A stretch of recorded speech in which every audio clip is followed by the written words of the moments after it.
मुस्लिम देशों के फेवरेट नेता बने पीएम मोदी। संयुक्त अरब अमीरात पहुंचे भारत के प्रधानमंत्री। अबू धाबी में हिंदू मंदिर का करेंगे उद्घाटन। भारत के प्रधानमंत्री नरेंद्र मोदी, जिन्होंने 22 जनवरी 2024 को उत्तर प्रदेश के अयोध्या में बने भव्य राम मंदिर में रामलला की प्राण प्रतिष्ठा की, जिसको लेकर लगातार विपक्ष उन पर रामलला को लेकर राजनीति करने का आरोप लगाता रहा है और लगा रहा है। वहीं कुछ का कहना है कि पीएम और उनकी पार्टी सिर्फ एक धर्म हिंदू और हिंदुओं के बारे में सोच रही है।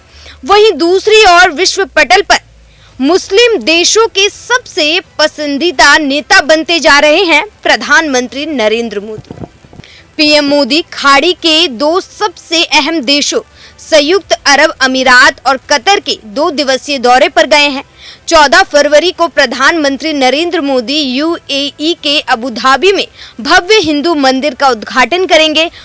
ये बीएपीएस हिंदू मंदिर अबू धाबी का लोकार्पण समारोह प्राण प्रतिष्ठा महोत्सव है और इस महोत्सव का बहुत बड़ा एक उत्साह, आनंद, उमंग भक्तों में, श्रद्धालुओं में, हमारे भारतीयों में दिख रहा है। तो पूरे विश्व से लोगों को एक बहुत बड़ी इंतजारी थी इस महोत्सव की। बड़ी उत्सुकता से सब इसकी प्रतीक्षा कर रहे थे।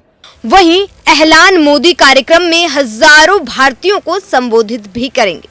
बड़ी बात यह है कि लगभग 10 साल के कार्यकाल में प्रधानमंत्री नरेंद्र मोदी का ये यूएई की 7वीं यात्रा है। इसके बाद पीएम मोदी कतर के दौरे पर जाएंगे।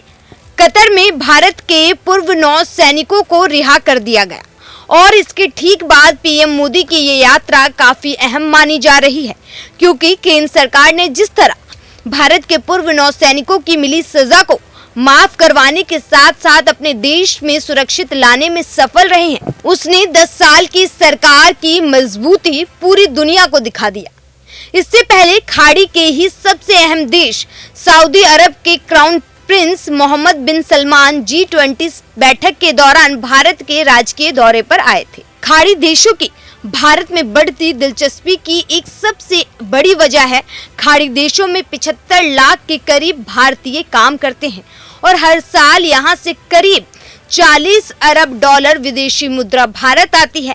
इसके अलावा भारत का खाड़ी देशों के साथ व्यापार 150 अरब डॉलर तक पहुंच गया है, जो लगातार बढ़ता जा रहा है। इसमें से एक बड़ा सेक्शन खाड़ी देशों में बिजनेस का है।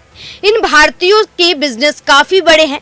इन लोगों ने यूएई में बहुत लंबे समय से मंदिर बनाए जाने की मांग की थी।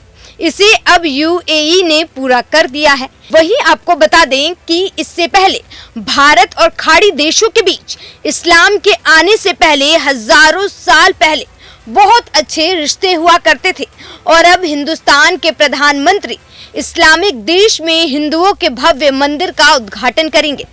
भारत ने यूक्रेन युद्ध से पहले 75% तेल इन्हीं खाड़ी देशों से खरीदा था और इस वक्त भी काफी मात्रा में इनसे तेल खरीद रही है। भारत ने खाड़ी देशों के आंतरिक मामलों में कभी भी हस्तक्षेप नहीं किया। मुस्लिम देशों के झगड़ों में भारत कभी शामिल नहीं हुआ। भारत अरब देशों के विकास के प्लान का समर्थक रहा है। यहाँ सबसे महत्वपूर्ण बात यह है कि भारत की अर्थव्यवस्था लगातार मजबूत हो रही है और करीब 4 ट्रिलियन तक पहुँच गई है। इन सभी आंकड़ों से साफ हो जा रहा है कि पीएम मोदी ने विश्व स्तर पर भारत को नया सम्मान दिलवाया है, जिसके तहत हमारे पीएम होने के नाते उनका भव्य स्वागत खाड़ी देशों में होता हुआ दिखाई देता है। और विपक्ष का प्रधानमंत्री मोदी और बीजेपी पर लगाए गए तमाम आरोप निराधार साबित होते हैं, क्योंकि अगर ऐसा होता तो मुस्लिम देशों के पसंदीदा नेताओं में प्रधानमंत्री नरेंद्र मोदी नहीं होते। ब्यूरो रिपोर्ट, दैनिक हिंद।